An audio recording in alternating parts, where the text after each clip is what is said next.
വാഴ്ക വയ്യകം, വാഴ്ക വയ്യകം, വാഴ്ക വളമുടൻ.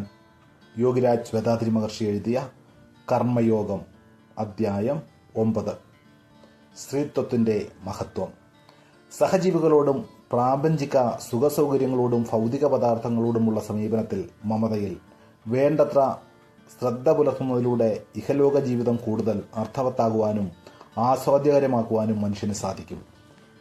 ഏതാനും ആത്മീയ ആചാര്യന്മാർ ഒഴികെ ഭൂരിഭാഗവും സ്ത്രീത്വത്തിൻ്റെ മഹനീയതയെക്കുറിച്ച് കേവലം അജ്ഞരാണ്. പ്രകൃതി സ്ത്രീയിലൂടെ കരിഞ്ഞരുളിയിട്ടുള്ള വരദാനങ്ങളും ഭാഗ്യലാഭങ്ങളും അറിഞ്ഞനുഭവിക്കാൻ ഭൂരിഭാഗം പുരുഷന്മാർക്കും സാധിക്കുന്നില്ല. സ്ത്രീത്വത്തിൻ്റെ മഹത്വത്തെക്കുറിച്ച് പ്രതിപാദിക്കുവാൻ ഈ അധ്യായം ഞാൻ മാറ്റിവെക്കുന്നു. പ്രപഞ്ചപരിണാമമെന്ന മഹാപ്രക്രിയയുടെ നൈസർഗിക ശില്പി പ്രകൃതിയാകുന്നു. നമ്മുടെ ചുറ്റും കാണപ്പെടുന്ന അതിസുന്ദരവും അവർണ്ണനീയവും ആദര സമന്വിതവുമായ പുൽനാമ്പ് മുതൽ മഹാമേരു വരെയുള്ള ദിവ്യരൂപങ്ങളുടെയും ജീവരൂപങ്ങളുടെയും സ്രഷ്ടാവും പ്രകൃതി തന്നെ. പ്രകൃതി എന്ന ഈ വിശ്വശില്പി, സർവശക്തനും സർവജ്ഞനുമായ ഈ ജഗദ്രൂപൻ മനുഷ്യകുലത്തിൻ്റെ പ്രജനനത്തിനും പരിപാലനത്തിനും സ്ത്രീയെയാണ് ചുമതലപ്പെടുത്തിയിരിക്കുന്നത്. എങ്കിലും അമൂല്യവും അതിവിശിഷ്ടവുമായ ആറാം ഇന്ദ്രിയത്തിൻ്റെ ഉടമയായ, ശാസ്ത്രീയമായും ബുദ്ധിപരമായും ഉന്നത നേടിയിട്ടുള്ള പുരുഷൻ സ്ത്രീത്വത്തിൻ്റെ മഹത്വം ഇന്നോളം പൂർണ്ണമായും മനസ്സിലാക്കിയിട്ടില്ല എന്ന യാഥാർത്ഥ്യം ഖേദകരവും ആശങ്കാജനകവുമാണ്. പ്രപഞ്ച പരിണാമ പദ്ധതിയിൽ സമുദ്രത്തിൽ നിന്ന് ആദ്യം ഉരുത്തിരിഞ്ഞു വന്ന ഭൂവിഭാഗം പർവ്വത പ്രദേശങ്ങളായിരുന്നു.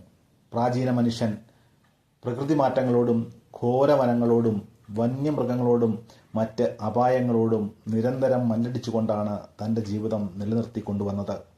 ഈ ഒരു സാഹചര്യത്തിൽ മനുഷ്യരിലും മറ്റു പ്രാണിവർഗങ്ങളിലും പുരുഷ മേധാവിത്വം പ്രായേണ വളർന്നു വന്നു. പ്രാരംഭഘട്ടങ്ങളിൽ പുരുഷന്റെ അതീശത്വവും പ്രതാപവും സ്ത്രീയുടെ എളിമയും ക്ഷമാശീലവും സഹനവും സ്നേഹത്തിലും പരസ്പര പ്രതിപത്തിയിലും വേരൂന്നിയതായിരുന്നു.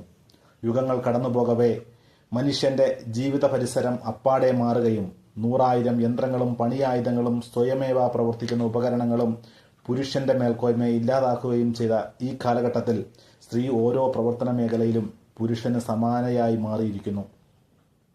ചില പ്രത്യേക പ്രവർത്തന മണ്ഡലങ്ങളിൽ വാത്സല്യവും ലോലതയും മുറ്റിനിൽക്കുന്ന ശരീരഘടനയോടുകൂടിയ സ്ത്രീക്ക് പുരുഷന് സമാനമായി നിൽക്കാനാവുന്നില്ല എന്ന യാഥാർത്ഥ്യം ഞാൻ വിസ്മരിക്കുന്നില്ല. പക്ഷേ ഒരു കാര്യം നാം അറിഞ്ഞിരിക്കേണ്ടതുണ്ട്. സ്ത്രീയിൽ ആരോപിക്കപ്പെട്ടിട്ടുള്ള അഥവാ സ്ത്രീയുടെ തനതു ഗുണങ്ങളായ മൃദുത്വം, വാത്സല്യഭാവം, വിനയാനിതത്വം, വികാരതരളത, ദയാവായ്പ് എന്നിവ പ്രകൃതി പ്രത്യേക ഉദ്ദേശത്തോടെ സ്ത്രീയുടെ ശരീരഘടനയിൽ ദാനം ചെയ്തിട്ടുള്ളതാണ്. സൂക്ഷ്മത്തിൽ സൂക്ഷ്മവും അമൂല്യവുമായ ഒരു ബീജാങ്കുരത്തെ, ഭ്രൂണത്തെ സ്വന്തം ഗർഭപാത്രത്തിൽ സൂക്ഷിച്ച് വളർത്തിയെടുക്കുക എന്ന അതിപ്രധാനവും മഹനീയവുമായ പ്രകൃതി ദൗത്യം സ്ത്രീയിൽ മാത്രം നിക്ഷിപ്തമാണെന്ന് തിരിച്ചറിയുമ്പോൾ സ്ത്രീയുടെ പ്രത്യേക മാനസിക ശാരീരിക ഘടനകൾ ലക്ഷ്യാധിഷ്ഠിതമാണെന്ന് പുരുഷന് പൂർണ്ണമായും മനസ്സിലാകും. ഇവയൊന്നും അവളുടെ ബലഹീനതകളല്ല, മറിച്ച് ശക്തി സ്രോതസ്സുകളത്രേ. കോടാനുകൂടി മനുഷ്യരുടെ ബീജാവാപം സ്ത്രീയിലാണെന്ന ഒരേ ഒരു വസ്തുത മതി സ്ത്രീയുടെ മഹത്വത്തെ മനസ്സിലാക്കുവാനും സമാദരിക്കുവാനും. ഈ ആധുനിക കാലഘട്ടത്തിൽ ജാതിമത വർഗഭേദങ്ങൾ ഉയർത്തിയ വൻമതിലുകൾ തകർക്കപ്പെട്ടുകൊണ്ടിരിക്കുന്ന ഈ ശാസ്ത്രീയ യുഗത്തിൽ സ്ത്രീക്ക് തുല്യ പദവിയും അവകാശങ്ങളും നൽകുവാൻ പുരുഷൻ തയ്യാറാകുന്നില്ല എന്ന പരമാർത്ഥം തികച്ചും വേദനാജനകം തന്നെയാണ്. സ്ത്രീ അമ്മയായാലും സഹോദരിയായാലും സഹധർമ്മിണിയായാലും പുത്രിയായാലും ഈ വിവേചനം ഇന്നും നിലനിൽക്കുക തന്നെയാണ്. സ്ത്രീ വിവേചനം എന്ന ഈ ഒരു പ്രശ്നത്തെ ഞാൻ ഇവിടെ ഉയർത്തിക്കാണിക്കുന്നത് സ്ത്രീക്ക് കാലാന്തരങ്ങളായി പുരുഷ സമൂഹം നിഷേധിച്ചു പോരുന്ന സമത്വത്തെക്കുറിച്ച് മനുഷ്യ മനസാക്ഷിയെ ഗൗരവപരമായി ഓർമ്മിപ്പിക്കുവാനാണ്. കർമ്മയോഗമെന്ന ജീവിത പദ്ധതി മനുഷ്യ ജീവിതത്തിൻ്റെ സമ്പൂർണമായ ജ്ഞാന പരിപ്രേക്ഷ്യമാകുന്നു.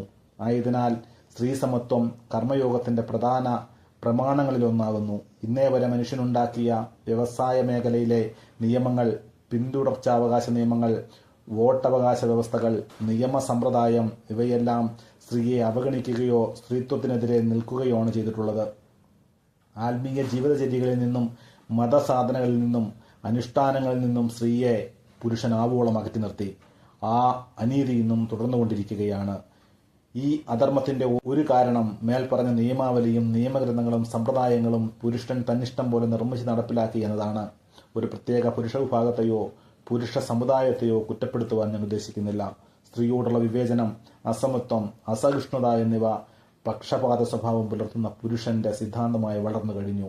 പ്രകൃതിയും കാലവും പരിസ്ഥിതിയും ഇത്തരം ചില തത്വങ്ങൾ സ്വീകരിക്കുവാൻ മനുഷ്യ സമൂഹത്തെ പ്രേരിപ്പിച്ചു എന്നതാണ് യാഥാർത്ഥ്യം. തന്റെ പ്രത്യേക സ്വഭാവ രീതികളും അധീശ സങ്കല്പങ്ങളും വൈകാരിക പ്രവണതകളും സ്ത്രീയെ അപമതിക്കുക എന്നത് പുരുഷന്റെ ആചാര പ്രമാണമായും സിദ്ധാന്തമായും മാറ്റി. നൂതനാവബോധത്തിന്റെയും ഉണർവിന്റെയും നീതിബോധത്തിന്റെയും യുക്തിവിചാരത്തിന്റെയും സുഗമമായ ഈ ശാസ്ത്രീയ യുഗത്തിൽ ഇന്നോളം മനുഷ്യ സമുദായം സ്ത്രീയോട് ചെയ്തിട്ടുള്ള തെറ്റുകളെല്ലാം തിരുത്തി മാനവ സമൂഹത്തിനൊട്ടാകെ സുഖവും ശാന്തിയും നിറഞ്ഞ ഒരു ജീവിതം സാധ്യമാക്കുക എന്നത് നമ്മുടെ ഏവരുടെയും പ്രഥമവും പ്രധാനവുമായ കർത്തവ്യമാണ്. കർമ്മയോഗ സംഹിതയിൽ അതിന്റെ നിയമാവലിയിൽ പാപിയോ അപരാധിയോ ഇല്ല. ഒരു പതിതനോ കുറ്റവാളിയോ സമൂഹത്തിൽ ജനിക്കുന്നത് അനേകം തലമുറകളിലൂടെ കൈമാറ്റം ചെയ്യപ്പെട്ട കർമ്മ സംസ്കാരങ്ങൾ കൊണ്ടും പൈതൃക വാസനകൾ കൊണ്ടും സമൂഹ പരിസ്ഥിതിയുടെ പ്രത്യേകതകൾ കൊണ്ടുമാണ്. പുതിയൊരു ജീവിതക്രമം നാം രൂപപ്പെടുത്തേണ്ടത് അത്യാവശ്യമായി വന്നിരിക്കുന്നു. എല്ലാവർക്കും സുഖവും ശാന്തിയും പ്രദാനം ചെയ്യുന്ന ഒരു പുതിയ ജീവിതചര്യയിലൂടെ പഴയ തെറ്റുകളെ ശരികൾ കൊണ്ട് മായ്ച്ചെഴുത്തു നടത്തി കൂടുതൽ നന്മ നിറഞ്ഞ ജീവിതം നയിക്കുവാൻ നാം ഏവരും സ്വയം തീരുമാനമെടുക്കണം. സ്ത്രീ സമത്വത്തിന്റെ കാര്യത്തിൽ ഒട്ടും മടിയോ ആശങ്കയോ പുലർത്താതെ സ്ത്രീക്ക് പുരുഷനോടൊപ്പം തുല്യ പദവി നൽകുവാൻ ഓരോ വ്യക്തിയും ബാഹ്യമായും ആന്തരികമായും തയ്യാറാകണം. ഇതൊരു എളുപ്പമായ സംഗതിയല്ലെന്ന് എനിക്കും അറിയാം. കാരണം ശരി എന്ന് കരുതി വെച്ച് പുലർത്തിയ സ്വഭാവ രീതികളെ അവ തെറ്റാണെന്നും അനീതിയാണെന്നും അറിഞ്ഞ് മാറ്റുവാൻ പുരുഷന് സങ്കോചവും വൈഷമ്യവും കാണുക തികച്ചും സ്വാഭാവികം തന്നെ. ഭൂതകാലത്തിന്റെ തുരുമ്പിച്ച ചങ്ങലക്കെട്ടുകളെ പൊട്ടിച്ചെറിഞ്ഞ് സ്വാതന്ത്ര്യം പ്രഖ്യാപിക്കുമ്പോഴാണ് മനുഷ്യൻ വിവേകിയാവുന്നത്. അതിനാൽ സ്ത്രീ സമൂഹത്തോട് പുരുഷ സമൂഹം ഇന്നേ വരെ ഊട്ടി വളർത്തിയ നിലപാടുകളിൽ മാറ്റം വരുത്തുവാൻ പുരുഷ സമൂഹം സ്വമേധയാ തയ്യാറാകേണ്ടതുണ്ട്. സ്ത്രീകൾക്ക് അവരുടെ ശരീരധർമ്മമനുസരിച്ച് പ്രത്യേക പദവികൾ നൽകി പുരുഷന് തുല്യമായ സ്ഥാനം ഉറപ്പാക്കത്തക്ക രീതിയിൽ എല്ലാ രാജ്യങ്ങളിലും അവരുടെ ഭരണഘടനയിലും നിയമവ്യവസ്ഥയിലും മാറ്റങ്ങൾ വരുത്തേണ്ടതാണ്.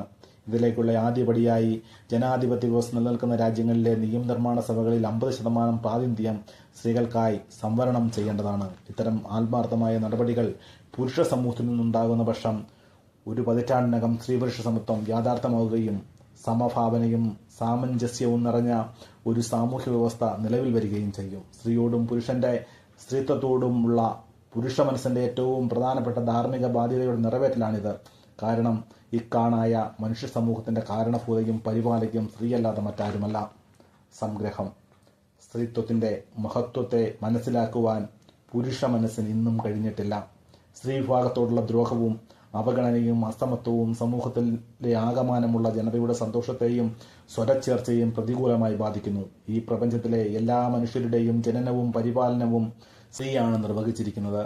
പ്രകൃതിയുടെ ദിവ്യാനുഗ്രഹം സ്ത്രീയിൽ ആവോളം ചൊരിയപ്പെട്ടിരിക്കുന്നു. പോയ കാലഘട്ടത്തിലെ ശരിത്തെറ്റുകൾ വിശകലനം ചെയ്ത് സമയം പാഴാക്കാതെ നാം ഉണർന്നു പ്രവർത്തിച്ച് സ്ത്രീ സമത്വമെന്ന സർവപ്രധാനമായ സാമൂഹ്യ തത്വം കുടുംബത്തിൽ നിന്ന് തുടങ്ങി എല്ലാ മണ്ഡലങ്ങളിലും പ്രാവർത്തികമാക്കേണ്ടിയിരിക്കുന്നു. എല്ലാ ജനാധിപത്യ രാജ്യങ്ങളിലെയും നിയമനിർമ്മാണ സഭകളിൽ 50% പ്രാതിനിധ്യം സ്ത്രീകൾക്ക് സംവരണം ചെയ്യേണ്ടത് കാലഘട്ടത്തിന്റെ ആവശ്യവും മനുഷ്യവംശം സ്ത്രീയോട് ചെയ്തു പോന്ന ഒരു വലിയ തെറ്റിന്റെ തിരുത്തൽ പ്രക്രിയയുമാണ്.